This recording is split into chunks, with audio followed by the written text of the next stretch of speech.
Type এই টাইপেই দেখো just পরিবর্তন এনেছিলাম, পরিবর্তন আনলে ইন্টিগ্রেশন দিতে হয়, বাট আমরা ইন্টিগ্রেশন করব না, করবে কে?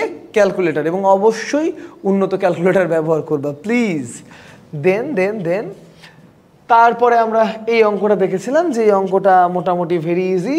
এই অঙ্কটা একটু বড় করা ছিল, আসলে এই পেজটা একটু জুম করা আছে, জুমটা যদি একটু আউট করে ফেলি তোমরা মোটামুটি পুরোটাই দেখতে পারবা।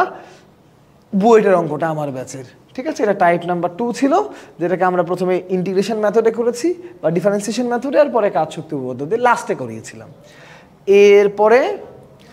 এরপরে আমাদের কাছে ওইটাই আরেকবার করিয়েছি, কারণ এই অঙ্কটা একবার করলে প্রথমে পারে না মানুষজন। এরপরে আমরা আমাদের টাইপ নাম্বার 3-তে এসেছি, নত তলেকৃত কাজ, কেস 1 নো ঘর্ষণ, এটা ছিল টাইপ নাম্বার 3।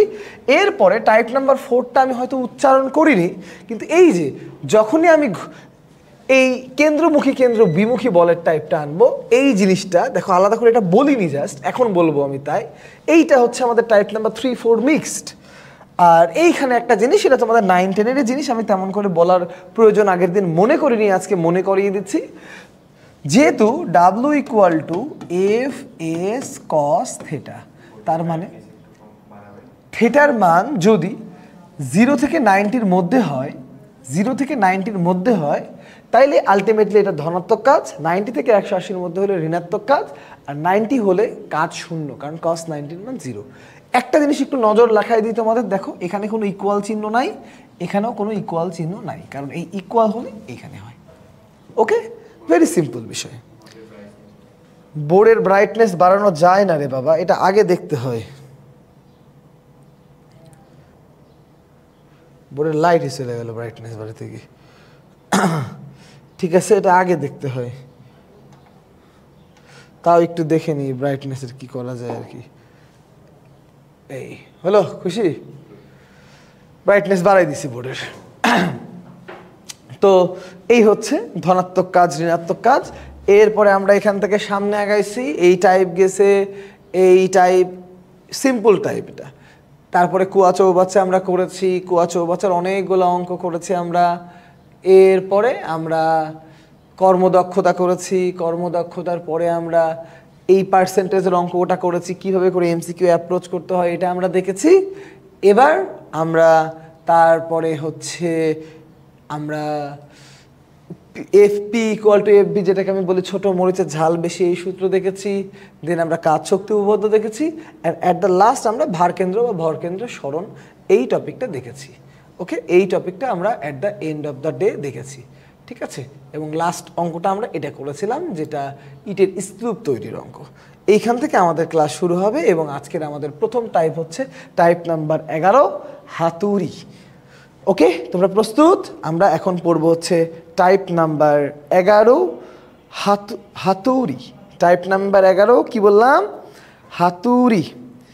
ওকে, হাতুড়ি, ঠিক আছে। আর একটু ব্রাইটনেস কমাই দিচ্ছি, যেহেতু চোখে লাগছে বলছো না, মোটামুটি মিডিয়াম করে দিলাম, যাও।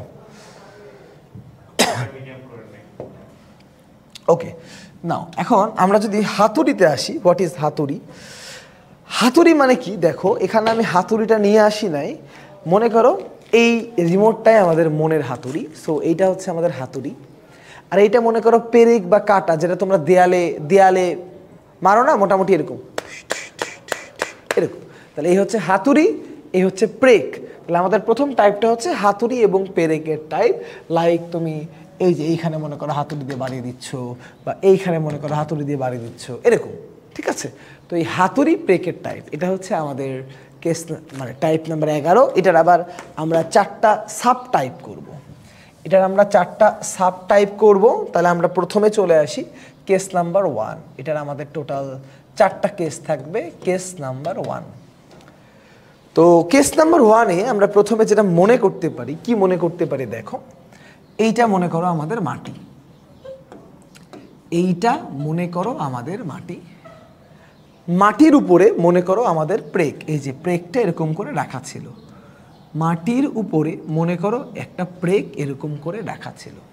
ওকে, মাটির উপরে একটা প্রেক মোটামুটি এরকম করে রাখা ছিল। আর এর উপরে মনে করো এখান থেকে অনেকখানি উপরে মোটামুটি এই জায়গাতে মনে করো একটা হাতুড়ি ছিল। তো আমরা যদি হাতুড়ি আঁকাই, মনে করো একটা হাতুড়ি ছিল।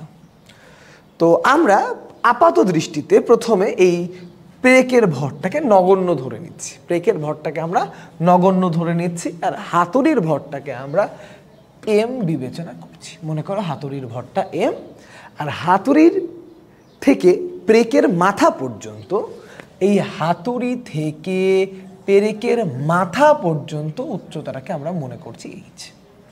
তাহলে তোমরা কনটেক্সটটা বুঝতে পেরেছো নাকি আগে খেয়াল করো। মাটির উপরে একটা পেরেক আছে, পেরেকের এইচ উচ্চতায় হাতুড়ি আছে, হাতুড়িটা হাত থেকে ছেড়ে দিলাম, হাতুড়িটা পেরেকের উপরে এসে পড়লো।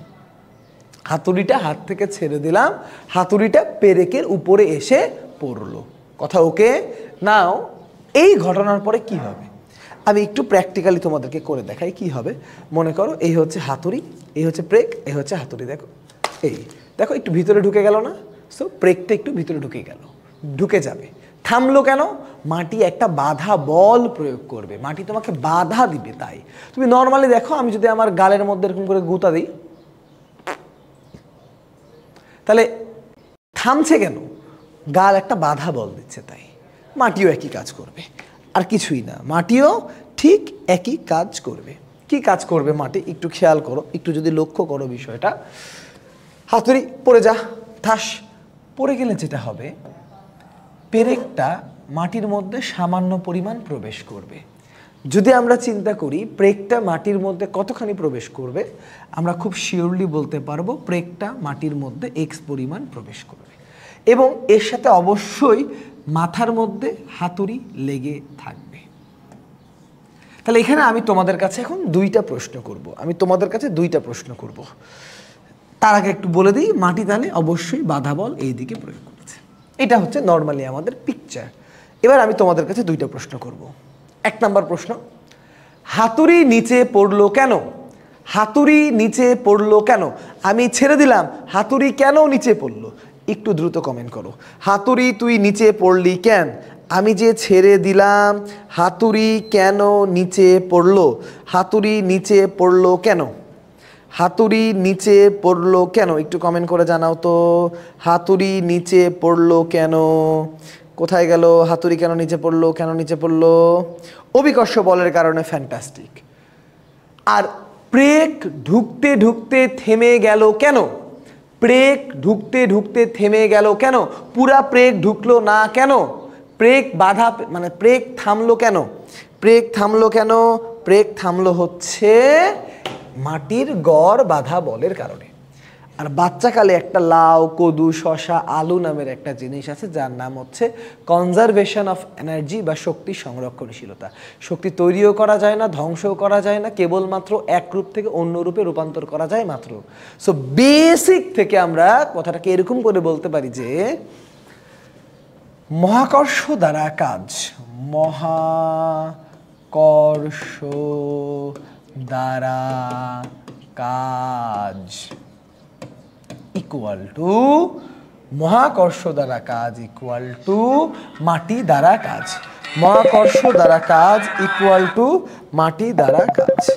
মহাকর্ষ দ্বারা কাজ ইকুয়াল টু মাটির বাধা বল দ্বারা কাজ। মাটির বাধা বল দ্বারা কাজ। এখন যদি আমি তোমাদের জিজ্ঞেস করি, বাবারা মহাকর্ষ দ্বারা কতখানি কাজ হয়েছে, তাহলে দেখো এই এম ভরের হাতুড়ি এই উচ্চতা থেকে নিচে নেমে আসছে। সো এম ভরের হাতুড়ির ওপর মহাকর্ষ কাজ করেছে এম জি এইচ। শুধু এইটুকুও না, এই হাতুড়ি আর প্রেক মিলে এইখান থেকে আরো এক্স পরিমাণ নিচে প্রবেশ করেছে। দেখো এখান থেকে কত পরিমাণ নিচে প্রবেশ করেছে?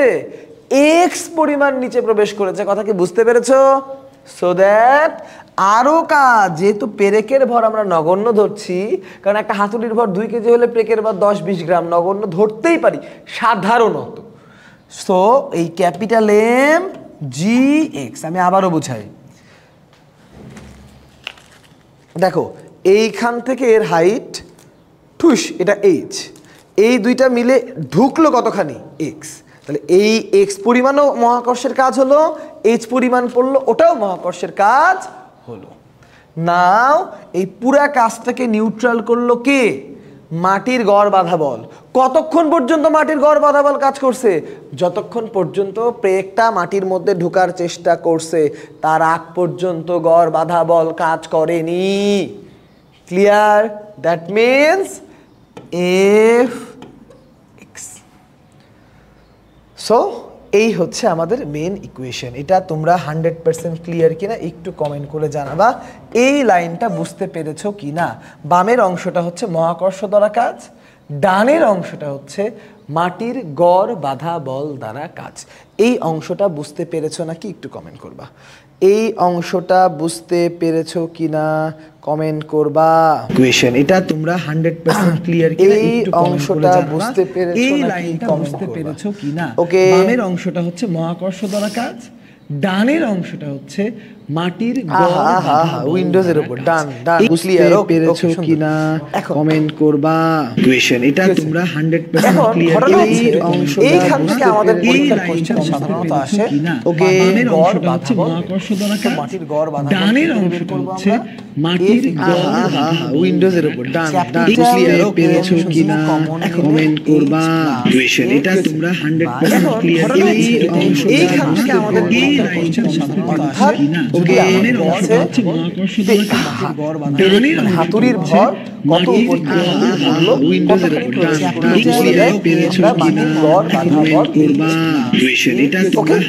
মোটামুটি তোমরা ক্লিয়ার বলে ফেলেছো। সাউন্ড ট্রাবল আসছে, সাউন্ড ক্লিয়ারই আমি শুনছি। এই আর কারো কি সাউন্ড নিয়ে কোনো সমস্যা হচ্ছে বাবা?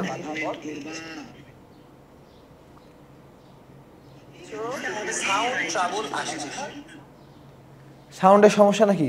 এই দেখো তো সাউন্ড ওকে কিনা। সাউন্ডে মনে হচ্ছে অনেকেই সমস্যা বলছো। মাইকে কি চার্জ দেওয়া ছিল না? ডাবল সাউন্ড আসছে, সাউন্ড নাকি ডাবল আসছে?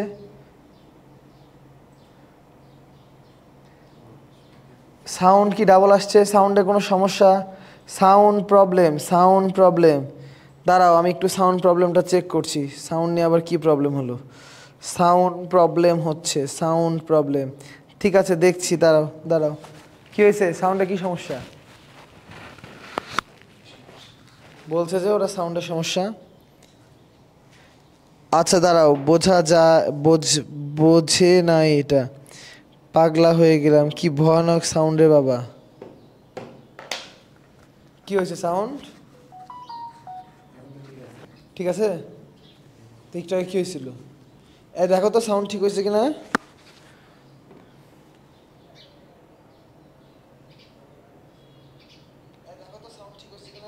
দেখো সাউন্ড মনে হয় ঠিক হয়ে গেছে। সাউন্ড মনে হয় ঠিক হয়ে গেছে। লাস্টের টুকু আবার বলছি, নো প্রবলেম। সাউন্ড ঠিক আছে কিনা একটু কমেন্টটা দেখে নেই, দিয়ে আমি আবার বলছি। সাউন্ড ঠিক আছে কিনা একটু আরেকবার কমেন্ট করে সবাই বলো ঠিক হয়ে গেছে, এখন ঠিক আছে। ওকে। আবারও বলছি, দেখো তাহলে পুরো ঘটনা হচ্ছে এই আমার পেরেকটা ছিল, হাতুড়িটা এইচ উচ্চতা থেকে পড়ছিল, এই হাতুড়ি থেকে প্রেকের মাথার উচ্চতা হচ্ছে এইচ, পড়ে গেলে হাতুড়িটা আর প্রেকটা এক্স পরিমাণ ঢুকে গেল। তাহলে এখানে মহাকর্ষ দ্বারা কৃতকাজ হচ্ছে mgh উপর থেকে পড়ার, আর ভিতরে ঢুকার টাইমে কতটুকু ভিতরে ঢুকলো এক্স পরিমাণ, দ্যাট মিনস mgx।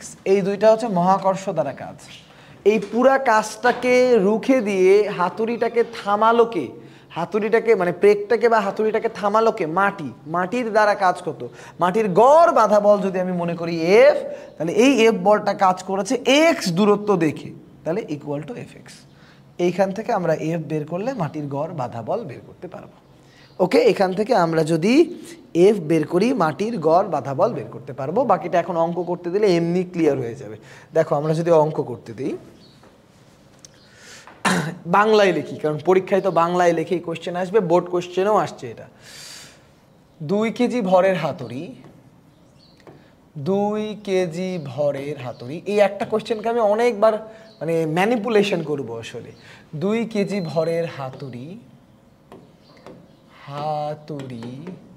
5 মিটার উঁচু হতে 5 মিটার উঁচু হতে, একটু ক্যালকুলেটর টানিস তো, 5 মিটার উঁচু হতে নগণ্য ভরের পেরেকের ওপর পড়ে।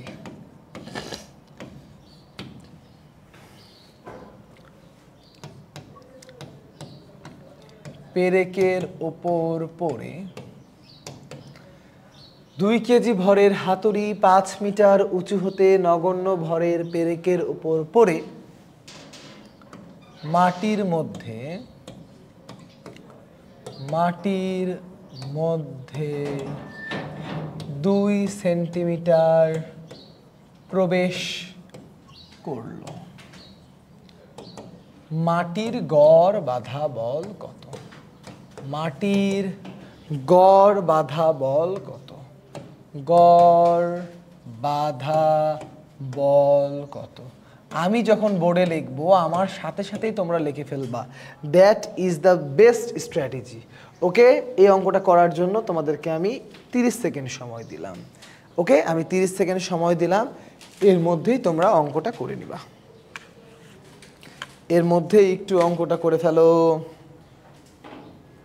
ওকে, এর মধ্যেই অঙ্কটা করে ফেলো ভাইয়া পুরা। ঠিক আছে, যে আগে করবা দ্রুত কমেন্ট করে উত্তরটা জানিয়ে দাও। যার আগে হবে দ্রুত কমেন্ট করে উত্তরটা জানিয়ে দাও। ঠিক আছে, যার আগে হবে দ্রুত করে উত্তরটা কুটকুট করে জানিয়ে দিবা। মোহাম্মদ ওমর অলরেডি উত্তর দিয়েছো, কাশিম বিন সাইফুল্লাহ অলরেডি উত্তর দিয়েছো। আমরা এবার তাহলে করে ফেলতে পারি। দেখি আমরা যদি করার চেষ্টা করি। দেখো আমরা তাহলে মেনলি ইফের যে সিস্টেমটা আমরা পেলাম, that is mgh plus x by x. হাতুড়ির ভর কত? হাতুড়ির ভর কত? ঠিক আছে, এবং এটা কিন্তু আমরা অনেকবার করবো এই কোয়েশ্চেনটাকে। আমরা আজকে বারবার ম্যানিপুলেশন করব, অনেকগুলো কোয়েশ্চেন বানাবো এটাকে আমরা। এত কেজি, তাহলে হাতুড়ির ভর হচ্ছে 2 কেজি, জি এর মান হচ্ছে 9.8, জি এর মান হচ্ছে 9.8, এইচ এর মান কত? এইচ এর মান 5, 2 সেন্টিমিটার মানে 0.02, কত দিয়ে ভাগ? 0.02 দিয়ে ভাগ। সুন্দর করে তুমি যদি ক্যালকুলেটরে দিয়ে দাও, তোমাদের পরবর্তীতে হিসাব মিলানোর জন্য আমিই করে দিচ্ছি। 5.02 ডিভাইড বাই 0.02। খুবই ভালো লাগছে কারণ ম্যাক্সিমামে সঠিক উত্তর করেছে। 49.19.6 জুল, 49.19.6 নিউটন, যেহেতু গড় বাধা বল। তো এইটুকুটা দিলে না সবাই পারে, কিন্তু এই কোয়েশ্চেন আসতো আমাদের বাপ দাদার আমলে, যদিও সবাই এখন এটাই করে। এখনকার কোয়েশ্চেন একটু লেটেস্ট হয়ে গেছে। লেটেস্ট হলো কেমন করে বাবা? এখন কোয়েশ্চেনে হাতুড়ির ভরটাও যোগ করে দেয়, মানে হাতুড়ির সাথে পেরেকের ভরটাও যোগ করে দেয়। সো এবার আমি যে অঙ্কটা করতে দেবো, এবার আমি দেখি তো কে সবার আগে করতে পারে। এবার দেখবা পেরেকের ভরটাও থাকবে। সো পেরেকের ভর থাকলে কে সবার আগে করতে পারে। আসো লেটস ট্রাই। তাহলে যদি পেরেকের ভরও দিয়ে দেয়, অর্থাৎ সামান্য একটু মডিফিকেশন করব আমরা। কি মডিফিকেশন করব? দেখো আমরা এইখানে যেখানে বলেছিলাম নগণ্য ভরের পেরেক, এই নগণ্যটা মুছে দিলাম। নগণ্যটা মুছে দিয়ে মনে করো লিখলাম 200 গ্রাম ভরের পেরেক। আর কোনো চেঞ্জ নাই, জাস্ট এইটুকুটা চেঞ্জ করলাম। নগণ্য ভরের জায়গায় 200 ভরের পেরেক লাগাইলাম। কোয়েশ্চেনের অ্যান্সারই চেঞ্জ হয়ে যাবে। দেখি কে পারে। তোমাদের জন্য আরও 40 সেকেন্ড টাইম। ঠিক আছে, আরও 40 সেকেন্ড টাইম। এবার কে পারে সবার আগে? ওকে, কে সবার আগে পারে আসো, তোমাদের জন্য আবার অপেক্ষা করছি। সামান্য একটু চেঞ্জ করে কিন্তু আমিও কোয়েশ্চেন বানাই, একটু চেঞ্জ করব, নতুন কোয়েশ্চেন হয়ে যাবে। এবার কে সবার আগে পারে? দেখি 200 গ্রামের প্রেক। এই একটা প্রেক 200 গ্রাম হতেই পারে। আমার হাতের এই মোটা প্রেকটার কথাই মনে করো, 200 গ্রাম হতেই পারে। ওকে, 200 গ্রামের একটা পেরেক হতেই পারে, এটার মধ্যে তেমন কোনো নতুনত্ব নাই, হতেই পারে। ওকে ওকে ওকে, দেখি কে সবার আগে পারে। অর্পণ একজন উত্তর দিয়েছো, ঠিক হতে পারে। ফাহাদ উত্তর দিয়েছো। আমি যেহেতু উত্তর জানি না, কারণ আমি রেডিমেড কোশ্চেন বানাই, মুখস্থ করে আসিনি। ইসফাত হোসেন, রিহান, মোহাম্মদ ওমর সবাই উত্তর দিয়েছো, অনেকেই উত্তর দিয়েছো, এবং আমরা করব। আমাদের টাইমও মোটামুটি ডান। তো আমরা যদি টাইমটা করি, এবার ভালো করে দেখো। এবার ঘটনা দুর্ঘটনাটা একটু বোঝার জন্য আমরা আরেকবার ছবি আঁকছি। দেখো ঘটনাটা আসলে কি, উপর থেকে আসলে এম ভরের হাতুড়ি তো নিচে পড়বেই, উপর থেকে এম ভরের হাতুড়ি তো নিচে পড়বেই। তো উপর থেকে এম ভরের হাতুড়ি যখন নিচে পড়বে, এই পেরেকের ভরও এবার স্মল এম ধরো, তাহলে এই যে ভিতরে যে ঢুকলো, দেখো উপর থেকে যেই হাতুড়িটা পড়লো, আলটিমেটলি যতক্ষণ প্রেকের সংস্পর্শে আসেনি ততক্ষণ পর্যন্ত তার কৃতকাজ এম জি এইচ। বাট যখন প্রেকের টাচ সে পেয়ে গেছে, প্রেক আর হাতুড়ি একই সাথে নামছে, ইন দ্যাট মোমেন্ট দুইজনের ভরই কিন্তু এক্স দূরত্ব অতিক্রম করতেছে, অর্থাৎ ইন দ্যাট টাইম কৃতকাজ হবে M plus M into G X equal to আগের মতো এফ এক্স। সো এখান থেকে এফ বের করলে M G H plus M into G X divided by X. এই জায়গাটা ক্লিয়ার কিনা একটু কমেন্ট করে জানাবা। এই জায়গাটা 100% ক্লিয়ার কিনা একটু কমেন্ট করে জানাবা। এই জায়গাটা 100% ক্লিয়ার কিনা একটু কমেন্ট করে জানাবা। 2 into 9.8 into 5 plus 2.2 into 9.8 into 0.02 divide by 0.02। So এবার আসবে, দেখি কার সাথে মিলছে, কার সাথে মিলছে, 4921.56, 4921.56, তাই না? 4921.56। মোহাম্মদ তুহিন ক্লিয়ার, ওকে। দেখো আমি আরেকবার একটু টুস করে বলে দিচ্ছি, এমজিএইচ, এই এমজিএইচ হচ্ছে এই হাতুড়িটার এই পর্যন্ত আসার কাজ। M plus M G X এটা হচ্ছে এই হাতুড়ি প্রেক মিলে এক্স পরিমাণ নিচে ঢুকার কাজ।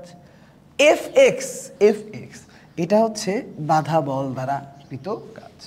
That means M G H plus M G X equal to F X. এইখান থেকে এফ বের করলাম এবং বলের মানটা এবার আসছে কত? এবার বলের মানটা আসছে হচ্ছে 4900। এবার বলের মানটা আসছে হচ্ছে 4921। আরেকবারও বলে দিয়েছি ভাইয়া, 4921.56 নিউটন, 4921.56 নিউটন। অর্থাৎ আগের অঙ্কের সাথে মিলাও, সামান্য একটু বলের মান বেড়ে গেছে, তাই না? দেখো একই দূরত্বে থামিয়ে দিচ্ছি। আগের বার তোমার হাতুড়ির ভর ছিল, প্রেকের ভর ছিল না, এবার প্রেকের ভর আছে, মাটির বাধা বল একটু বাড়বে না? অবশ্যই বাড়বে, কারণ এবার তো প্রেককেও থামাইছে, সেটাই হয়েছে আর কি। দেখো বাধা বলটা একটু বেশি হয়ে গেছে। ক্লিয়ার? কেস 1 থেকে আমরা কেস 2 এ শিফট করব। কেস 1 থেকে কেস 2 এ শিফট করছি। ওকে, কেস 1 থেকে আমরা কেস 2 এ শিফট করছি। Case number 2।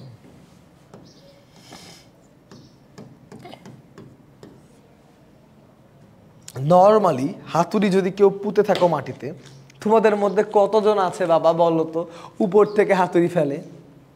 ম্যাক্সিমামই কি হাতুড়িকে এরকম ঠাস ঠাস ঠাস ঠাস ঠাস এরকম করে বাড়ি দেয় না? আবারও বলি, ম্যাক্সিমামে কি এরকম করে বাড়ি দেয় না? ঠাস ঠাস ঠাস ঠাস ঠাস ঠাস ঠাস এরকম করে বাড়ি দেয় না? এই ফ্যাক্টটাই হচ্ছে কেস নাম্বার 2। অর্থাৎ কেস নাম্বার 2 এ আমাদের মাটি থাকবে, মাটির উপর পেরেকও থাকবে, মাটি থাকবে, মাটির উপর পেরেকও থাকবে, কিন্তু এবার আমরা হাতুড়ি দিয়ে কষে বাড়ি মারব। এবার আমরা হাতুড়িতে এই এম ভরের হাতুড়ি দিয়ে আমরা ভি বেগে বাড়ি মারব। আমরা এবার ভি বেগে বাড়ি মারব, কোনো উচ্চতা থেকে ক্যালকুলেট না করে আমরা ঠাস করে বাড়ি মারলাম। ওকে, ঘটনা দুর্ঘটনা যেটা হবে আলটিমেটলি এই এক্স পরিমাণ প্রবেশ করবে, থেমে গেল কারণ মাটির বাধা বল আছে এফ পরিমাণ, আর হাতুড়িটা অবশ্যই প্রেকের সাথে লেগে থেকে যাবে। হাতুড়িটা অবশ্যই প্রেকের সাথে লেগে থেকে যাবে। প্রথম কেসে আমরা জেনারেলাইজ কেসে প্রেকের ভরটাকে অবশ্যই নগণ্য হিসেবেই বিবেচনা করব। প্রেকের ভরটাকে অবশ্যই নগণ্য হিসেবেই বিবেচনা করব। ক্লিয়ার? ওকে, তাহলে এবার যদি এইটার কনসেপ্টে আসি, দেখো এখানেও আলটিমেটলি দুই ধরনের কাজই হয়েছে। একটা তোমার দ্বারা বা মহাকর্ষ দ্বারা কাজ, আর একটা হচ্ছে মাটির বর বাধা বল দ্বারা কাজ। তোমার দ্বারা কাজ এখানে কি ভাইয়ারা? তোমার দ্বারা কাজ হচ্ছে তুমি যতটুকুটা মারছো, তুমি কতটুকুটা মারছো? তুমি ভেরি সিম্পলি মারছো হচ্ছে হাফ mv² পর্যন্ত পরিমাণ। তুমি কতটুকুটা মেরেছো বাবা? তুমি মেরেছো হাফ mv² পরিমাণ। তাহলে এই তোমার হাফ mv² পরিমাণ যে তুমি মারছো, এইটুকু তো তুমি মেরে দিচ্ছ হাতুড়ি দিয়ে, এবং হাতুড়ির ভর অবশ্যই ক্যাপিটাল এম যেহেতু তুমি ধরছো, তাহলে হাফ ক্যাপিটাল mv² প্লাস এই হাতুড়ি আর ব্রেক দুজন আবার এক্স পরিমাণ ভিতরে ঢুকছে না? এখানে কি অভিকর্ষ বা মহাকর্ষ বল কাজ করেনি? অবশ্যই করেছে। সেই অভিকর্ষ বা মহাকর্ষ বলের কৃত কাজ হচ্ছে প্লাস mgx। এই দুইটা কাজের যোগফল কার সমান? এই দুইটা কাজের যোগফল মাটির গড় বাধা বল দ্বারা কৃত কাজের সমান। এইখান থেকে এফ বের করলে half mv² plus mgx by X. অর্থাৎ আগের টাইপের সাথে পার্থক্য একটাই, আগে যেখানে mgh ছিল সেখানে এবার হাফ mv² আছে। ক্লিয়ার কিনা একটু কমেন্ট করে জানাবা যে 100% ক্লিয়ার কিনা। একটু কমেন্ট করে জানাও বাবারা 100% ক্লিয়ার কিনা। হাতুড়ি সিংকে দিয়ে কি করেন ভাই? হাতুড়ি সিং, তাই না? হা হা হা। এই ক্লিয়ার কিনা বলো বলো বলো বলো। mgx নাকি mgh? সাকিব অবশ্যই mgx, কারণ এই এক্স পরিমাণ এরা ঢুকছে, এখানে এইচ এর কোনো অস্তিত্বই নাই। কারণ এখানে ফ্যাক্ট হচ্ছে তোমার মাথায় আমি কত জোরে মারছি, কত উপর থেকে মারছি, that doesn't matter at all. The velocity থেকেই তুমি তোমার শক্তি পাচ্ছ। তাহলে আসো এইটার অঙ্কটাও আমরা ঘটাস করে করে ফেলি। এটার অঙ্ক যদি আমরা করি, দেখো মোটামুটি একই টাইপেরই অঙ্ক আমরা করব। 2 কেজি ভরের হাতুড়ি, 2 কেজি ভরের হাতুড়ি, নগণ্য ভরের, নগণ্য ভরের পেরেকে, পেরেকে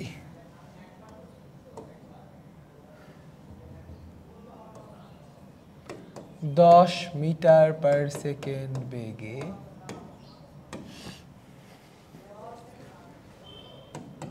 আঘাত করে 2 সেন্টিমিটার প্রবেশ করে। মাটির গড় বাধা বল কত? মাটির গড় বাধা বল কত? কোশ্চেন ভেরি সিম্পল, মাটির গড় বাধা বল কত? ঠিক আছে। সো তোমাদের অঙ্ক করার জন্য আবার আমি 30 সেকেন্ড সময় দিচ্ছি, এবং আগের মতো করেই কিন্তু আমরা অঙ্কটা করব। এটা করার পরে আমি একটু খাটাস করে আবার অঙ্কটাকে চেঞ্জ করে দেব, একটু খাটাস করে আমি অঙ্কটাকে আবার চেঞ্জ করে দেব। কটাকট করে দেখি কে সবার আগে উত্তর দিতে পারে। হাতুড়ির কেস 2 এর কে সবার আগে উত্তর দিতে পারে? দ্রুত দ্রুত দ্রুত। সবার আগে কার উত্তর দেখার জন্য? ওরে বাপরে, এবার দেখছি অনেক আগে উত্তর দিয়ে ফেলেছো, খুবই ভালো লাগছে, দারুণ লাগছে, দারুণ অনুভূতি, একবারে অফলাইন ক্লাসের অনুভূতি পাচ্ছি আমি। এরকম করে যখন তোমরা উত্তর দিবে সেটাই ভালো লাগে, কারণ প্র্যাকটিক্যালি আসলে আমার রুমে মোটামুটি 250 জন মতো বসানো যায়। এবং তোমরা জানো কি না, রাজশাহী শহরের মোটামুটি যত টপ লেভেল স্টুডেন্ট আছে, আগের বার আমার কাছ থেকে নাফিস ঢাকা ভার্সিটিতে ফার্স্ট হয়েছে, লামিয়া সিকিউরিটিতে ফার্স্ট হয়েছে, অর্থি ডেন্টালে ফার্স্ট হয়েছে, এই বছরের রেজাল্টে আকিব রাজশাহী ইউনিভার্সিটিতে ফার্স্ট হয়েছে, সাফা সেকেন্ড হয়েছে, তারপরে হচ্ছে রাফিদ থার্ড হয়েছে, ওয়াসি সিকিউরিটিতে থার্ড হয়েছে। তো রাজশাহীর যত টপার আছে সব আমার সামনে বসেই ক্লাস করে, এবং আমি বোর্ডে লেখার আগেই এরা উত্তর করে ফেলে। তোমরা যখন এরকম দ্রুত উত্তর করবে আমারও ক্লাস নিতে দারুণ লাগতেছে, ভেরি গুড। এরকম হলে তো ক্লাস 10-12 ঘন্টা নিব। লাও শুধু উত্তর করতে থাকো, রেডি? তাহলে এখন আমরা একটু দেখি উত্তরটা আমরা কি করে করব। ভেরি সিম্পল, এফ বের করতে হবে। সো আমার বল দ্বারা কৃত কাজ হচ্ছে হাফ mv² প্লাস মহাকর্ষ বল দ্বারা কৃত, আমার বল দ্বারা কৃত কাজ, মহাকর্ষ বল দ্বারা কৃত কাজ হচ্ছে mgx, আর নিচে হচ্ছে x। তাহলে সুন্দর করে যদি মানগুলা বসায় দিই, হাফ ইন্টু 2 কেজি ভরের হাতুড়ি কত বেগে মারছো রে বাবা? 10 মিটার পার সেকেন্ড স্কোয়ার বেগে মারছো, প্লাস 2 কেজি ভরের হাতুড়ি কতখানি ঢুকছে? 0.02 ঢুকছে। কি দিয়ে ভাগ দিবা 0.02 দিয়ে ভাগ দিবা এখন সুন্দর করে আমরা উত্তর পেয়ে যাব দেখো আমরা উত্তর কত পাবো আমরা পাবো 10 square plus 2 into 9.8 into 0.02 divide by 0.02 তাহলে আমরা পাচ্ছি 5019.6 নিউটন দ্যাট ইজ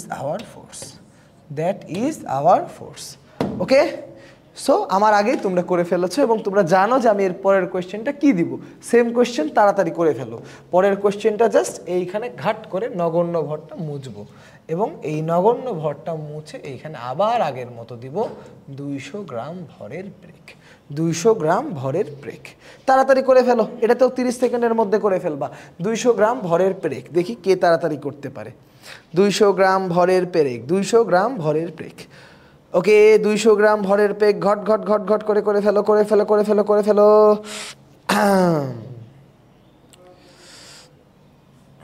বগুড়া যাওয়া হয় না রে জিয়াদ আমার বন্ধু ছিল বগুড়ার আশরাফুল ও এখন বুয়েটের টিচার আমার ব্যাচেরই বন্ধু যাওয়াই হয় না বগুড়া লাস্ট কেন চ্যাপ্টারের শোন আমার সিস্টেম হচ্ছে আমি সব সময় অঙ্কে চ্যাপ্টারের শুরুতে দ্য মোস্ট ডিফিকাল্ট পার্ট করাই লাস্টে করাই সহজ পার্ট এটা আমার স্টাইল এটা আমার নেচার কারণ আমি যদি প্রথমে সহজ জিনিস না করাই মানে প্রথমে যদি হার্ড জিনিস করাই সবাই ক্লাসের প্রথমে ওটাই করে প্রথম দিকে একটু আমাকে গালাইতে পারে but at the end of the time দেখবি ওর ওই অঙ্কটা সোজা হয়ে গেছে ছ্যাঁকা খেতে তাই আমার নিয়মই তাই ওকে ওকে ওকে ওকে ওকে ওকে ওকে সবাই মোটামুটি উত্তর করছে এক একজন এক এক রকম উত্তর হলো কেন রে বাবা এবারও কিন্তু একই কনসেপ্ট দেখো এবারও কি কনসেপ্ট তুমি যে বাড়িটা মারছো তুমি বাড়ি মারছো কি দিয়ে হাতুড়ি দিয়ে সো বাড়ি তুমি মারছো হাতুড়ি দিয়ে means half mv square but নিচে যাবে দুইজন হাতুড়িও যাবে ব্রেকও যাবে হাতুড়ি আর ব্রেক মিলে যাবে কতখানি m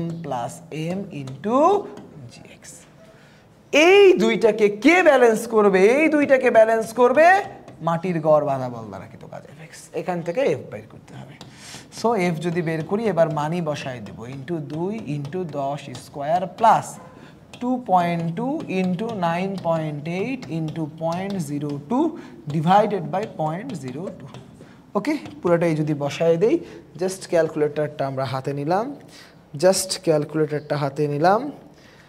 10 square plus 2.2 into 9.8 into 0.02 divide by 0.02 অনেকেই সঠিক উত্তর করেছো 5021 ওকে আগেরটা ছিল কত 5019 এটা হচ্ছে 5021 5021.56 Newton very good good okay so আমাদের কেস 2 বিদায় এবার আমরা কোন কেসে যাব এবার আমরা যাব কেস নাম্বার 3 সো চলে আসি আমরা case number 3 case number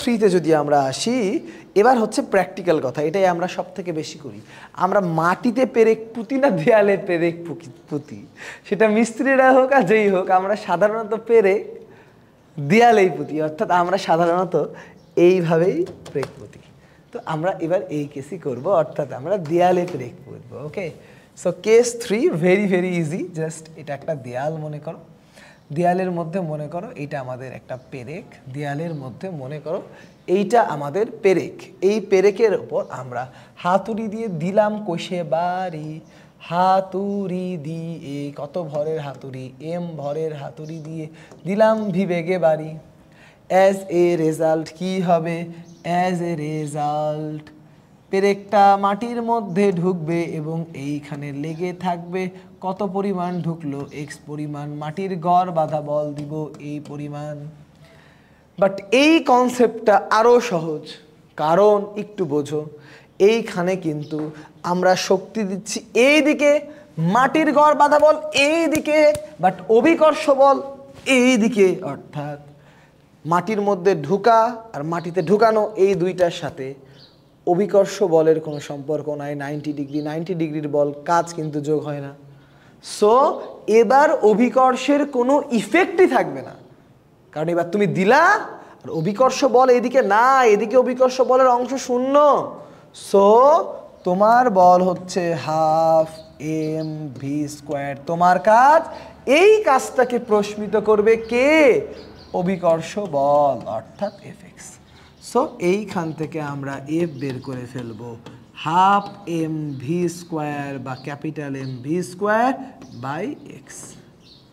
okay, 100% clear কিনা একটু কমেন্ট করো। এখানে কোনো অভিকর্ষ নাই, কারণ আমি মারছি এই বরাবর। এই বরাবর অভিকর্ষ কাজ করে না, এই বরাবর অভিকর্ষ কাজ করে না। ওকে, ক্লিয়ার কিনা একটু বলো দেখি, ক্লিয়ার কিনা একটু জানাও। 100% ক্লিয়ার। ওকে, কালকে যে ম্যাথ করলাম এগুলার কাছে এগুলা কিছুই না, আমিও জানি রে পাগলা। তাহলে এখন আমরা ঘটাস করে আবার অঙ্ক করে ফেলবো, লাও ঠুস। তাহলে এবার যদি করি আবার সেম ম্যাথ, দেখো 2 কেজি ভরের 2 কেজি ভরের পেরেককে 2 কেজি ভরের হাতুড়ি 2 কেজি ভরের হাতুড়ি নগণ্য ভরের পেরেককে নগণ্য ভরের পেরেককে 10 মিটার পার সেকেন্ড এ আঘাত করলে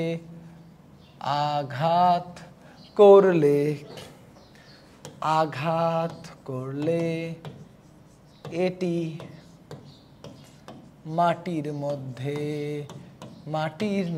দেয়ালের মধ্যে এটি দেয়ালে 2 সেন্টিমিটার প্রবেশ করে 2 সেন্টিমিটার প্রবেশ করে। মাটির বা দেয়ালের গড় বাধা বল কত?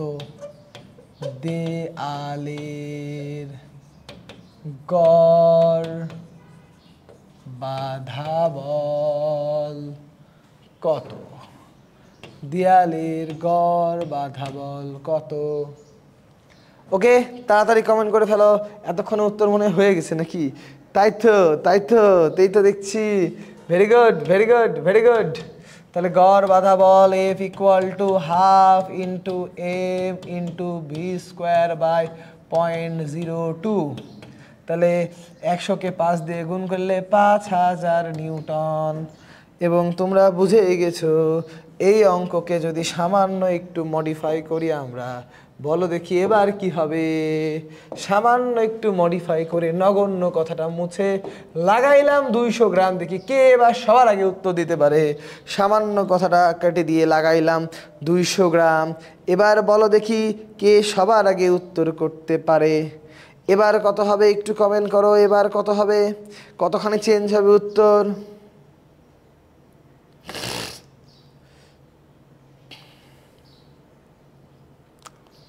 ভাইয়া অনেক সময় তো মাটির উপর শক্ত কিছুতে ব্রেক লাগানো হয়। আরে ভাই, এটা তো মাটিতে না, এটা তো আমরা দেয়ালে আছি। মাটির কেস তো শেষ করে আসলাম। কি হবে এবার?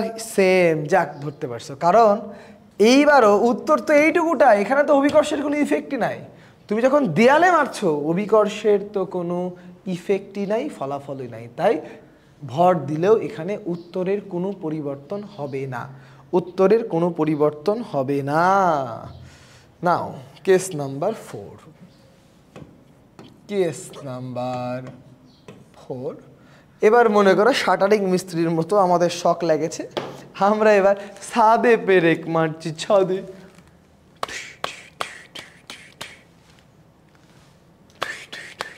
ওকে, তাহলে আমরা ছাদে পেরেক মারবো। আসো, ছাদ তোমায় মারবো পেরেক। তাহলে ছাদে যদি আমরা একটা নগণ্য ভরের পেরেককে এম ভরের হাতুড়ি দিয়ে ভি বেগে মারি, অ্যাজ এ রেজাল্ট পেরেকটা অবশ্যই কিছু দূর ঢুকবে। এক্স পরিমাণ ঢুকলো, বাধা পেল গড় বাধা বলের কারণে এবং হাতুড়ি লেগে থেকে গেল। এই ক্ষেত্রেও যদি আমরা চিন্তা করি ভালো করে, একটা জিনিস বোঝো, আমি কতটুকু শক্তি দিলাম? আমি শক্তি দিচ্ছি এইখানে, গ্র্যাভিটি শক্তি দিচ্ছে নিচের দিকে, বাধা বল শক্তি দিচ্ছে নিচের দিকে। অর্থাৎ আমার দ্বারা কৃত কাজ বা মাটি মানে আমার দ্বারা কৃত কাজ অর্থাৎ হাফ এম ভি স্কোয়ার। এই হাফ এম ভি স্কোয়ার হবে এফ এক্স প্লাস mgx এর সমান। আমি আবারও বলছি, এবার মহাকর্ষ কিন্তু ভিতরে ঢুকতে বাধা দিবে। সো মহাকর্ষ নিচের দিকে, মাটির গড় বাধা বলো নিচের দিকে, তোমার বল উপরের দিকে। সো এবার তোমার বল দুইটা বলের সমান। সো এইখান থেকে তুমি এফ বের করলে এফ পাবা half M V square minus M G X by X. 100% clear কিনা একটু কমেন্ট করবা, জাস্ট একটা প্লাসের জায়গায় মাইনাস, আর কোনো প্রবলেম নাই। 100% ক্লিয়ার কিনা একটু কমেন্ট করবা, 100% ক্লিয়ার কিনা একটু কমেন্ট করবা।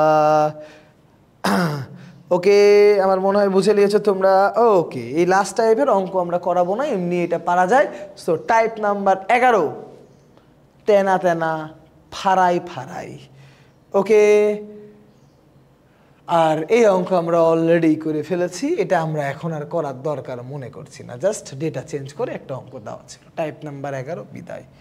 চলে আসি আমরা ডিরেক্ট, এটাই অ্যাকচুয়ালি আমাদের টাইপ নাম্বার 12 শুরু, বাট শুরুতে আমি নামটা দেইনি, নামটা একটু পরে আছে। চলে এসছি আমরা পরের টাইপে। পরের টাইপে যদি তুমি একটু লক্ষ্য করো, দেখো এখানে আমরা কি দেখতে পাচ্ছি। এইখানে আমরা দেখতে পাচ্ছি আমরা বলকে দুই ভাগে ভাগ করেছি।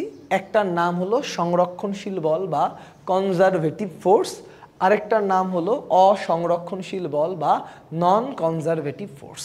এখন প্রশ্ন হচ্ছে, হোয়াট ইজ সংরক্ষণশীল বল এবং হোয়াট ইজ অসংরক্ষণশীল বল? Very good.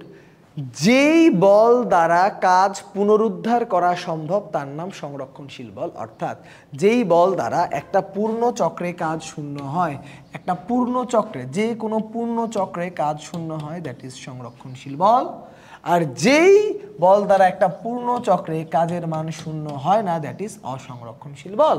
লাইক মহাকর্ষ বল, তড়িৎ বল, চুম্বক বল দিয়ে আর সংরক্ষণশীল বল, ঘর্ষণ বল, প্লবতা বল, ঘর্ষণ বল, সান্দ্র বল, এগুলা অসংরক্ষণশীল বল।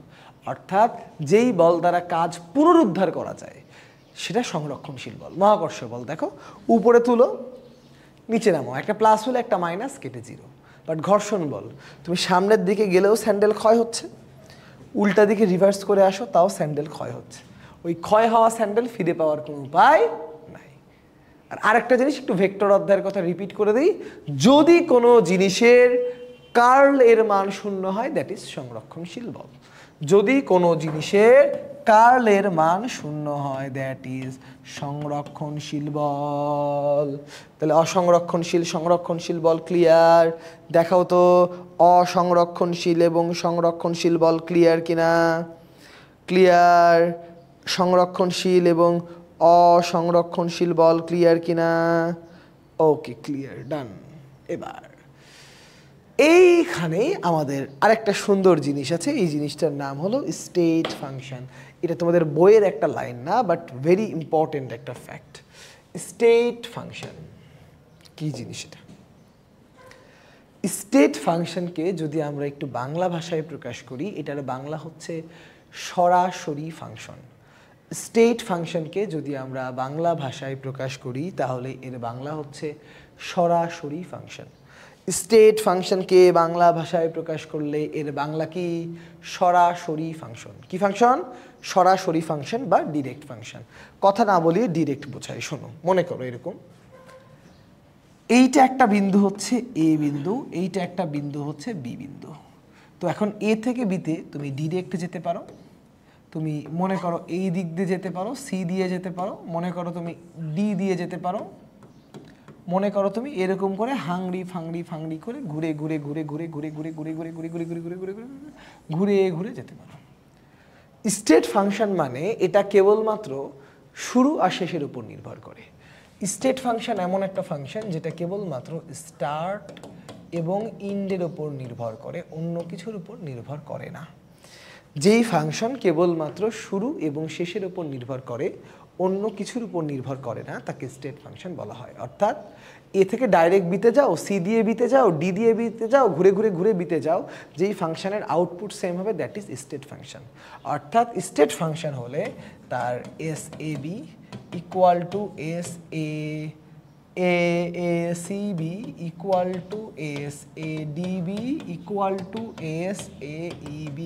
অর্থাৎ তুমি খালি দেখবা শুরুতে A কিনা শেষে B কিনা, শুরুতেই শেষে B কিনা, শুরুতেই শেষে B কিনা, জাস্ট তুমি দেখবা শুরু শেষ একই কিনা, হলে সেম হবে। কেন এটা করালাম? কারণ মহাকর্ষীয় বিভব শক্তি একটা স্টেট ফাংশন। মহাকর্ষীয় বিভব শক্তি, বিভব শক্তি একটা স্টেট ফাংশন। অর্থাৎ তুমি যেইভাবেই যাও না কেন বি বিন্দুতে গেলে এই বি বিন্দুর হাইট যদি হয় h, বি বিন্দুর বিভব শক্তি হবে mgh। তুমি কোন গতিপথে যাচ্ছ, আঁকাভাবে না সোজাভাবে না বাঁকাভাবে না ঘুমিয়ে ঘুমিয়ে, তার উপর বি বিন্দুর বিভব শক্তি নির্ভর করে না। অর্থাৎ অভিকর্ষ বলের বিভব শক্তি এক ধরনের স্টেট ফাংশন। অভিকর্ষ বলের বিভব শক্তি এক ধরনের স্টেট ফাংশন। অভিকর্ষ বলের বিভব শক্তি এক ধরনের স্টেট ফাংশন। অভিকর্ষ বলের বিভব শক্তি এক ধরনের স্টেট ফাংশন। আবারও বলছি, অভিকর্ষ বলের বিভব শক্তি এক ধরনের স্টেট ফাংশন। ক্লিয়ার? ওকে, নাও নাও নাও নাও নাও টাইপ 12-র মধ্যে কিছু নিউটনিয়ান মেকানিক্সের জিনিস আমাদের দেখতে হবে। কি দেখতে হবে? এই যে বল নিয়ে যে আমরা কথাগুলো বলতেছি, বলকে আসলে 4টা ফান্ডামেন্টাল ভাগে ভাগ করা যায়। মহাকর্ষ বল, তারের চৌম্বক বল, সবল নিউক্লিয় বল, দুর্বল নিউক্লিয় বল। যাদের বাহক কণাগুলো একটু কষ্ট করে মনে রাখবা, যদিও এটা নিউটনিয়ান মেকানিক্সেও তোমাদেরকে দেখানো হয়েছে। কি কি বাহক কণা? মহাকর্ষ বলের বাহক কণা হচ্ছে গ্র্যাভিটন, তারের চৌম্বকীয় বলের বাহক কণা হচ্ছে ফোটন, মানে কুলম্ব বল ফোটনের আদান প্রদানে কাজ করে। সবল নিউক্লিয় বলের বাহক কণা হচ্ছে গ্লুয়ন এবং মেসন, আর দুর্বল নিউক্লিয় বলের বাহক কণা হচ্ছে বোসন। এই জিনিসটা একটু মনে রাখবা এমসিকিউ এর জন্য। মহাকর্ষ বল এবং তারের চৌম্বকীয় বলের পাল্লা হচ্ছে অসীম এবং অসীম। সবল নিউক্লিয় বলের পাল্লা 10⁻⁻15, দুর্বল নিউক্লিয় বল আরও কম 10⁻⁻16। আর এদের মধ্যে মহাকর্ষ বল সব থেকে দুর্বল, সবল নিউক্লিয় বল সব থেকে স্ট্রং। এই জিনিসটা একটু মনে রেখো। এই ছক থেকে এমসিকিউ কোথাও না কোথাও কোনো না কোনো পরীক্ষায় আসতেই থাকে, কোথাও না কোথাও কোনো না কোনো পরীক্ষায় আসতেই থাকে। এরপরে আমরা ছোট্ট করে যদি সামনে আগাই, আমাদের পরের টাইপ শুরু হচ্ছে টাইপ নাম্বার 13।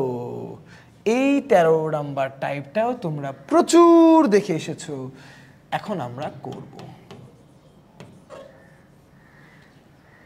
Type number 13। এটাও তোমরা প্রচুর দেখে এসেছো। এখন তোমরা কি দেখে এসেছো আমি একটু তোমাদেরকে বোঝানোর চেষ্টা করি।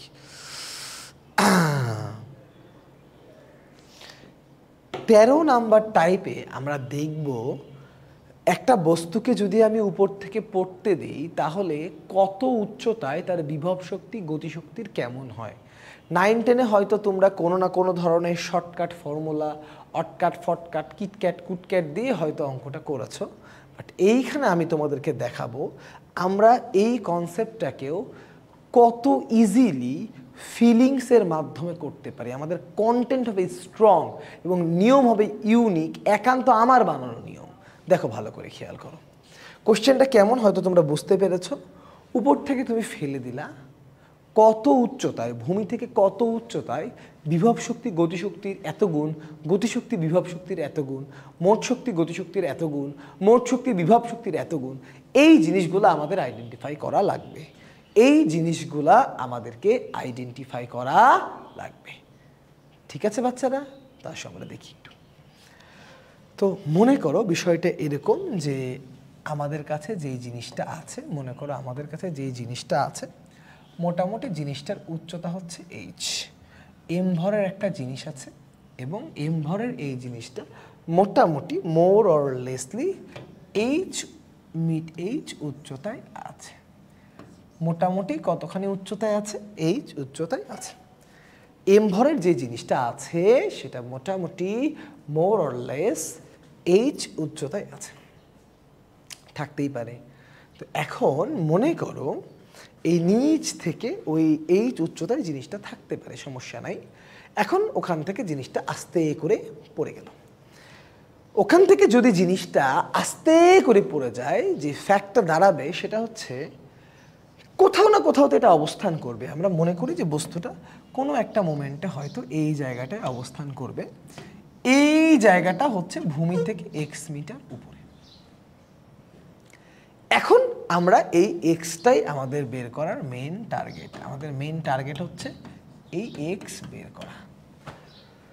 তো কিছু কথা এখানে প্রশ্নে বলা থাকে বিভব শক্তি গতিশক্তির এত গুণ, গতিশক্তি বিভব শক্তির অত গুণ, এই টাইপের কথাগুলো সাধারণত সচরাচর এইখানে বলা থাকে। সচরাচর বা সাধারণত এই ধরনের কথাগুলো এইখানে বলা থাকে। আমার কথা কি তোমরা বুঝতে পেরেছো? তাহলে এখন ঘটনা হচ্ছে আমরা একটু বেসিক ওয়েতে করব।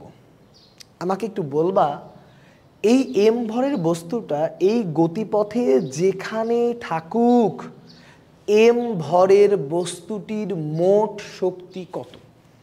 এম ভরের বস্তুটি এই গতিপথের যেখানেই থাকুক, এম ভরের বস্তুটির মোট শক্তি কত? এম ভরের বস্তুটি গতিপথের যেখানেই থাকুক, এম ভরের বস্তুটির গতিপথের মোট শক্তি কত? বলো দেখি ভাইয়া, পুরো একটু কথা বলে মোট শক্তি কত রে বাবা? মোট শক্তি কত? মোট শক্তি একই চাইনি রে বেটা, মোট শক্তির মান বল। এই চুচোটাকে ছেড়ে দিছি, মোট শক্তির মান কত? মোট শক্তির মান কত? Yes, mgh। মোট শক্তির মান mgh। তুমি যেখানেই থাকো না কেন, তুমি এই পুরা গতিপথের যেখানেই থাকো না কেন, মোট শক্তির মান mgh। কথা ক্লিয়ার? ওকে। নাও মোট শক্তির মান যদি mgh হয়, আরেকটা জিনিস ভালো করে খেয়াল করো, এক্স মিটার উচ্চতায় বিভব শক্তির মান কত? একটু কমেন্ট করো তো। এক্স মিটার উচ্চতায়, ভূমি থেকে এক্স মিটার উচ্চতায় বিভব শক্তির মান কত?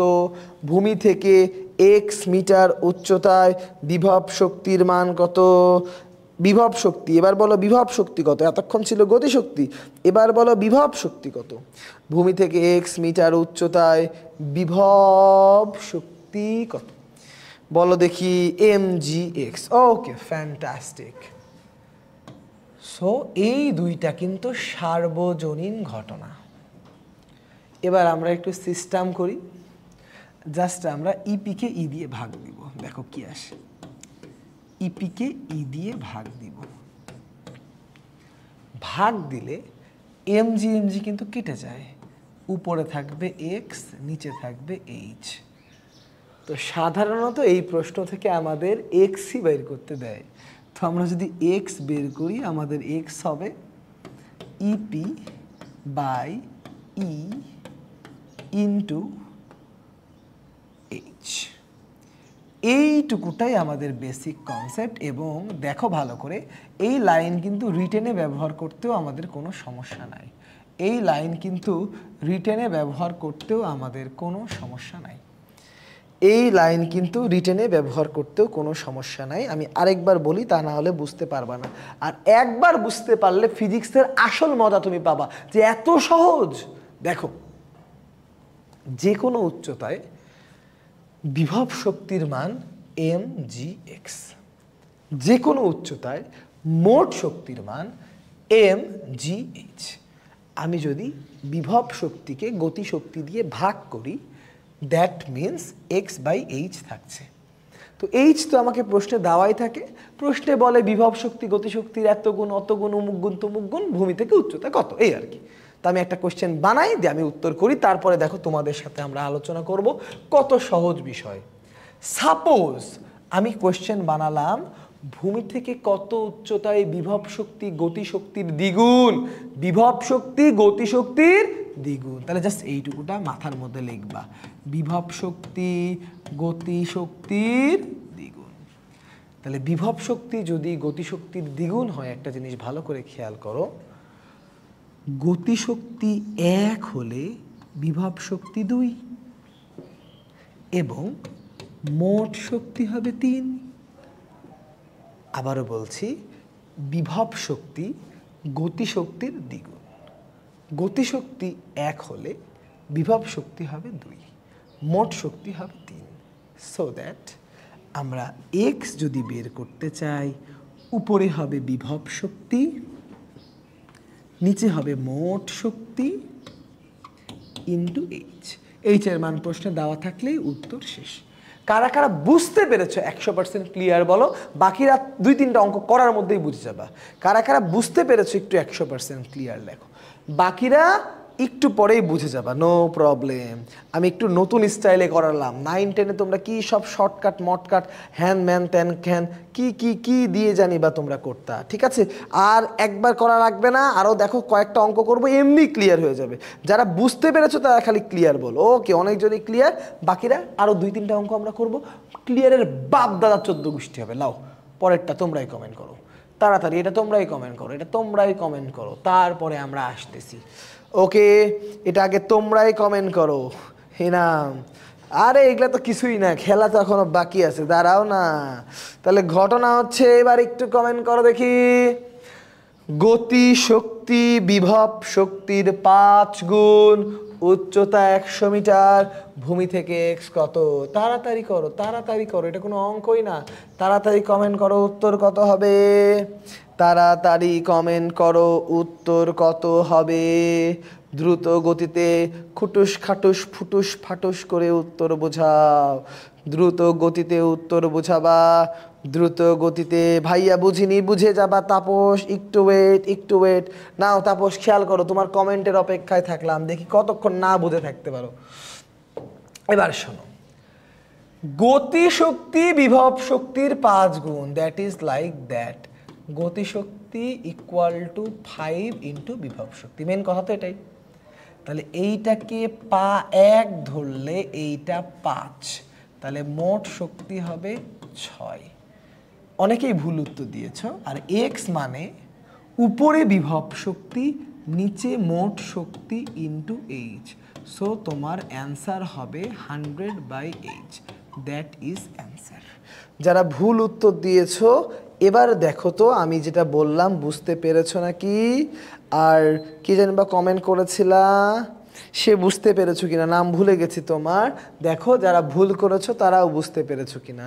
আমি আবারও বলি, গতিশক্তি বিভব শক্তির 5 গুণ, মানে বিভব শক্তি 1 হলে গতিশক্তি 5, দ্যাট মিনস মোট শক্তি 6। তাহলে উপরে বিভব শক্তি, নিচে মোট শক্তি ইন্টু এইচ, তাহলে 100/6। এই হচ্ছে অ্যান্সার।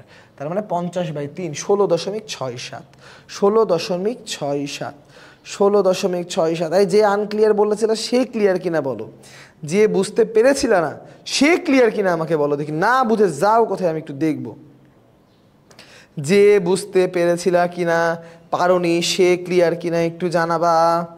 যে বুঝতে পারোনি সে ক্লিয়ার কিনা একটু জানাবা, একটু জানাবা কমেন্ট করে। আমি ভাবছি ইখে আরো 10 গুণ হবে, এখন বুঝছি। আরেকটা কেন দেখো না কটা দেই, আমার অভিজ্ঞতা আছে তো কটা দেওয়া লাগবে। চিল এলাও, তাড়াতাড়ি করো। ভূমি থেকে কত উচ্চতায় বিভব শক্তি গতি শক্তির 6 গুণ। দিতেই থাকবো, তুমি করতেই থাকো খালি। ভূমি থেকে কত উচ্চতায় বিভব শক্তি গতি শক্তির 6 গুণ। ভূমি হতে কত উচ্চতায় গুণ কার সাথে হয় সেটা বোঝান।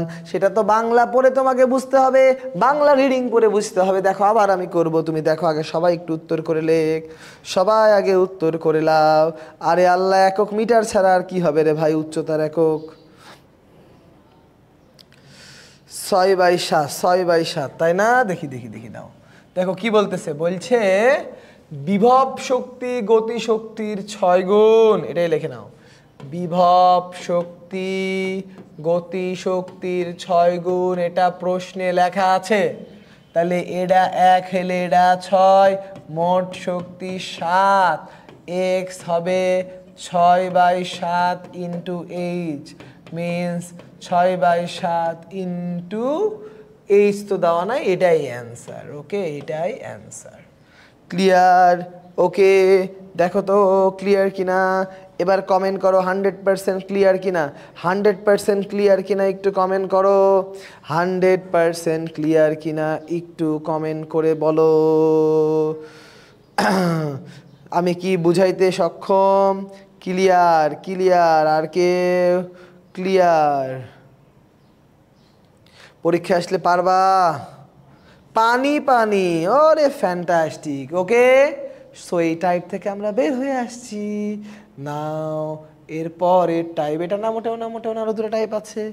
এরপরের টাইপ, টাইপ নাম্বার 14। আমি নাম লিখবো না, তোমরা গেস করো। আমি দেখাচ্ছি কি পড়বো আমরা টাইপ নাম্বার 14। বলো তো বাবারা, টাইপ নাম্বার 14 আমরা কি পড়বো একটু কমেন্ট করে জানাও। আমরা কি পড়বো কমেন্ট করে জানাও। আমরা কি পড়বো একটু কমেন্ট করে জানাবা সবাই। টাইপ নাম্বার 14 পড়ে পেলাম কদ্দ, কি পড়বো বলো দেখি। টাইপ নাম্বার 14 আমরা কি পড়বো? সরল দোলক। বুঝে নিয়েছ? ওকে, যেহেতু পেশে নিয়েছ, আসো ভালো করে পেশি। সরল দোলক।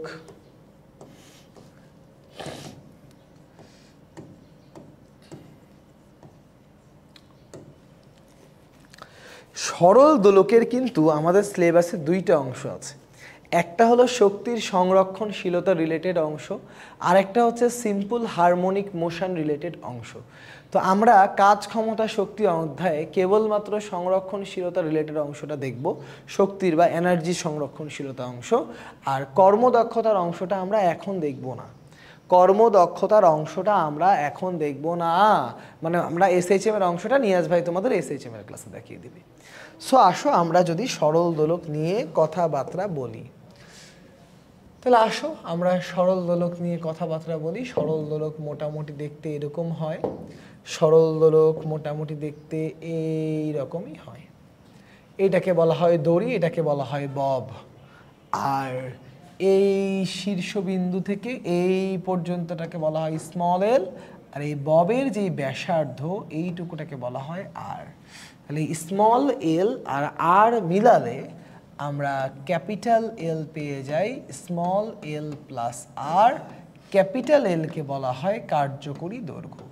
আমি আশা করছি আমি যতটুকু বোর্ডে লিখলাম এটা তোমরা 9-10 থেকেই পড়ে এসেছো।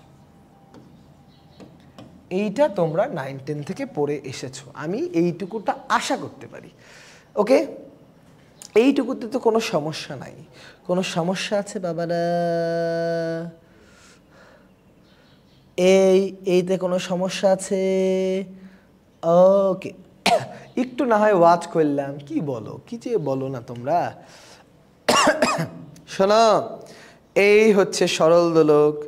এই যে দড়িটা দেখছো সংকোচনশীল, অসংকোচনশীল, অপ্রসারণশীল, এই দড়ির দৈর্ঘ্য হচ্ছে এল। এই যে আমাদের বব, এই ববের যে ব্যাসার্ধ that is small R. So that এই সেন্টার থেকে যদি কাউন্ট করি, ওই মাথা থেকে এই ববের সেন্টার পর্যন্ত দূরত্ব হচ্ছে ক্যাপিটাল এল। ওকে, এখন আমরা এটাকে যদি যে কোনো জায়গা থেকে এরকম ছেড়ে দিই, এটা সুন্দর দুলতে থাকে। ওকে, তো ভালো করে দেখো, আমরা দোলাটাকে যদি এই দিক থেকে একটু দেখাই, এই এরকম দুলে, ঠিক আছে। এই ছবিটাকে যদি আমরা, এই জিনিসটাকে যদি আমরা এইখানেই লিখি, দেখো বিষয়টা কেমন হবে। আমরা পরের স্লাইডে যাই। দেখো জিনিসটা মোটামুটি মোর অর লেস এরকম। এইটাকে মনে করো আমরা সামান্য একটু টানলাম, সামান্য একটু টেনে আমরা এই পর্যন্ত দিয়ে ছেড়ে দিলাম। তো এরকম করে যখনই আমরা ছেড়ে দিব, এটা মোটামুটি মোর অর লেস এরকম একটা পথে এটা ঘুরতে থাকবে। আমার প্রথম প্রশ্ন হচ্ছে বাবারা, সরল দোলককে যদি আমি ছেড়ে দেই, এই সরল দোলক দোলে কেন? সরল দোলক কেন দুলে? এটা না দুললে কি এর খুব সমস্যা হতো? সরল দোলক দোলে কেন? সরল দোলক দোলে কেন? কেন সে নিচের দিকে নেমে আসলো? What is the basic reason? সরল দোলকের দোলার মেইন কারণটা কি? সরল দোলক এর কারণটা কি?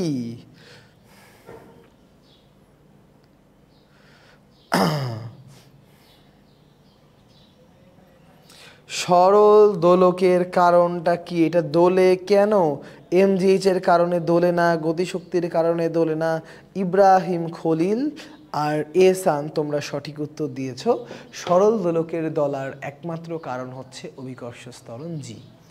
অর্থাৎ মেন ফ্যাক্ট হচ্ছে যে এই জায়গায় নিচের দিকে কাজ করে অভিকর্ষ ত্বরণ এমজি। এই দড়ি দিয়ে আটকানো না থাকলে এটা নিচে পড়ে যেত। দড়ি দিয়ে টানার কারণে এই দিকে কাজ করে দড়ির টান বল। এই টান বল আর অভিকর্ষ বলের লব্ধির দিকে অ্যাকচুয়ালি সরল দোলকটা চলে। তাহলে সরল দোলকের দোলার মেন কারণ হচ্ছে অভিকর্ষ ত্বরণ জি। সরল দোলকের দোলার মেন কারণ হচ্ছে অভিকর্ষ ত্বরণ জি। মনে থাকবে না? এবার ঘটনাটা হচ্ছে, এবার আমরা দেখব সরল দোলক কেমন করে দোলে। আমরা একটা সার্টেন অ্যাঙ্গেলে তাকে ছেড়ে দিব, সে কেমন করে দোলে, এবং আমাদের মেন টার্গেট হচ্ছে এটা যদি দোলে আমরা এই সরল দোলকের যে কোনো মোমেন্টের বা যে কোনো জায়গার যে কোনো পজিশনের বেগ বের করতে পারি কিনা। এই সরল দোলকের যে কোনো পজিশনের যে কোনো জায়গার বেগ আমরা বের করতে পারি কি না, এটা হচ্ছে আমাদের বেসিক টার্গেট। যে কোনো জায়গার যে কোনো মোমেন্টের বেগ বের করতে পারি কি না। ওকে, তাহলে আসো আমরা বেগ বের করার সংগ্রামে অবতীর্ণ হয়ে যাই। এর জন্য মনে করো আমরা একটা সুন্দর সরল দোলক নিয়ে নিলাম। সুন্দর সরল দোলককে আমরা এইখান থেকে মনে করো একটা অ্যাঙ্গেল করে ছেড়ে দিলাম। ভালো করে লক্ষ্য করো, এই অ্যাঙ্গেলটা মনে করো থিটা, এইটা মনে করো বিস্তার, আর এইটা মনে করো সাম্যাবস্থান। সাম্যাবস্থান ঘটনা দুর্ঘটনাক্রমে এইখান থেকে সেন্টার পর্যন্ত ডিস্টেন্স হচ্ছে এল। এইখান থেকে এই পর্যন্ত কার্যকরী দৈর্ঘ্য এল হলে বাবারা বলো তো এইখান থেকে এই পর্যন্ত ডিস্টেন্সও কি এল না?